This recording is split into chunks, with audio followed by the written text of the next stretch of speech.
Yo, what's going on out there? It's Larry Jenkins coming to you again with another, I guess, since YouTube is like tripping on me or whatever, everything I put up, they saying it's not actually mine, so I don't think I can actually call this the Blazing Sports Report anymore until I get it actually trademarked. So, in that case, it's just going to be the Larry Jenkins Sports Report. So, with that being said, today we are going to discuss the upcoming NBA draft. It goes down this Thursday as of the time of this video recording. Now, to me, the draft is the beginning of the true, I guess you could say, free agency swings and all that other stuff, because the draft determines what a lot of teams are going to do with their future.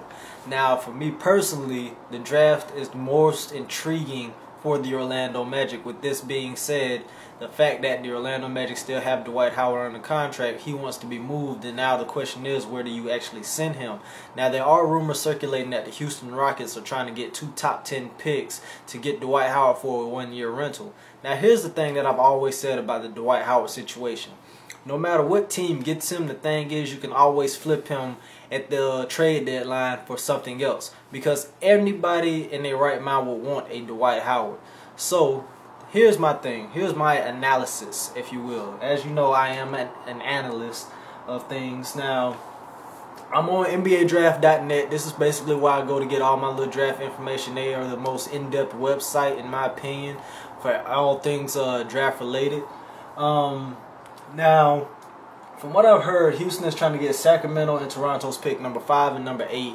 And they're trying to get those to secure, I guess you can call them assets, if you will, to get Dwight Howard. Now, according to NBADraft.net, they have Andre Drummond at 5 and Dion Waiters at number 8.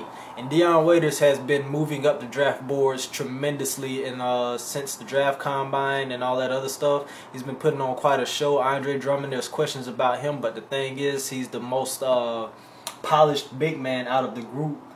But he's still a freshman, so he's still young. He's still got to develop a game or what have you. But the man is, what is it, 6'11" here, listed on the NBA Draft. So you basically got a 7-footer who can replace Dwight Howard if this trade does happen. Now, Rob Hennigan is the new GM of the Orlando Magic, the youngest GM that we have in the league right now at 30 years old, and he has completely cleaned house in the front office at the Orlando Magic organization.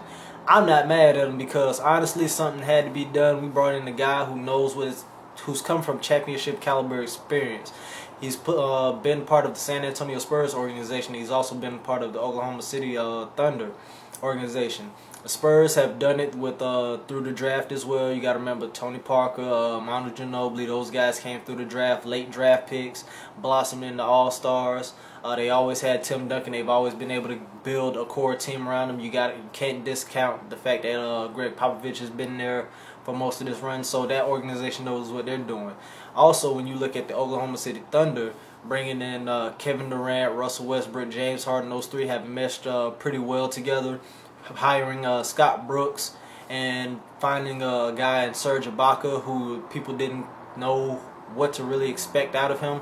But when you look at that caliber of talent that this man has been able to produce from and learn from, with that background around him, granted he was only an assistant, but you still get that experience coming in.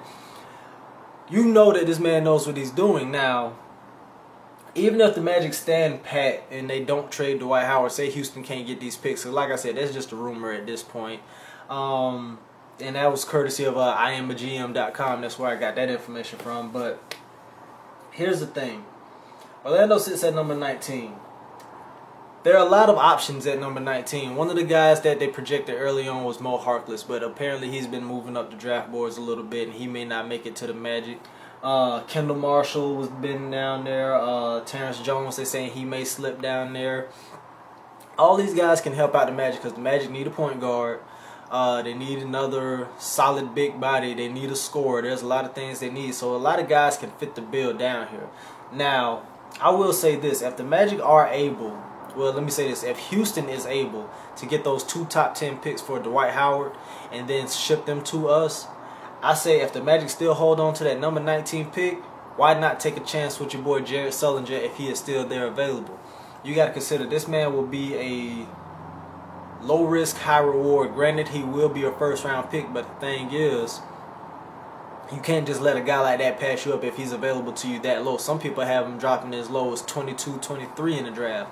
Now, like I said, the Magic are at number 19 as it stands right now, but who knows? Now, in terms of trading Dwight Howard situations, I believe draft night will be the night that Dwight Howard will get traded. Whether or not, because we've seen in previous years how in the draft teams will select players just to have those players secured for the team that they're trading for to get whatever they're trying to get in return. Now, Jameer Nelson has a player option. He has not exercised that yet. We don't know what's going to happen with him. Ryan Anderson is a free agent.